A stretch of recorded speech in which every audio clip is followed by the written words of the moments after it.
Bienvenidos al mito de la semana. El mito de hoy es: el ronquido es normal. La verdad es, el ronquido no es normal.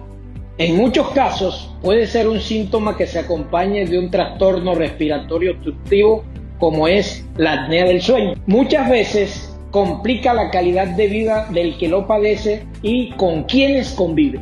Si usted padece de ronquidos frecuentes y trastornos como desviación del tabique, hipertrofia de cornetes, adenoides, amígdalas, paladar blando y además sobrepeso, obesidad, consumo de licor y cigarrillo, adulto mayor o sedentarismo, no duden en consultar a su otorrinolaringólogo para su valoración, estudio diagnóstico, manejo del caso y así evitar complicaciones. Nos vemos en el próximo mito.